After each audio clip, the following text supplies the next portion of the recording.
ಇಲ್ಲೊಂದು ಗಂಟಾಗಿತ್ತು ರೀ ನಮ್ಗೆ. ಈ ಗಂಟಾಗಿದ್ದಕ್ಕೆ ಮತ್ತು ಅವರು ಹೋದ್ವಿ ದವಾಖಾನೆಗೆ. ಅದನ್ನು ಆಪ್ರೇಷನ್ ಮಾಡಿಸ್ಬೇಕಂದ್ರೆ ರೀ. ಆಪ್ರೇಷನ್ ಮಾಡಿಸಿಂದ ಮತ್ತು ಅವರು ಇದನ್ನು ಶಾಕ್ ಹಿಡಿಸ್ಬೇಕಂದ್ರು. ಅವನ್ನೆಲ್ಲ ಮಾಡಿಸ್ಕೊಂಬಂದಿವಿ ರೀ. ಮಾಡಿಸ್ಕೊಂಬಂದಿಂದ ಅವು ಎಲ್ಲಡಿಕೆ ಸ್ವಲ್ಪ ತಂಬಾಕು ಹಾಕ್ತಿದ್ವಿ. ಡ್ರಿಂಕ್ಸ್ ಮಾಡ್ತಿದ್ದೆ ಎಲ್ಲಡಿಕೆ ಹಾಕ್ತಿದ್ರಿ. ಇಚ್ಚಕ್ಕೆ ಉಳ್ಳಾಗಿ ಉಣ್ಣಾಕ ತ್ರಾಸ ಆಗತ್ತೆ ನಮ್ಗೆ.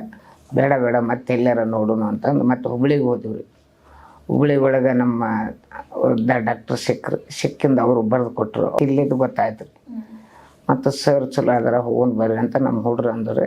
ಹಂಗಾಗಿ ಬಂದೀವಿ ರೀ. ಇಲ್ಲಿ ಈಗ 1 ವರ್ಷ ಆಯ್ತು ರೀ. ಈಗ ಟ್ಯಾಬ್ಲೆಟ್ ತೊಗೊತ ಇದೀವಿ ರೀ. ನೋವು ಐತ್ರಿ. ಮತ್ತು ಅದು ಗಟ್ಟಿನ ಪದಾರ್ಥ ಏನು ಬರೋದಿಲ್ಲ ರೀ.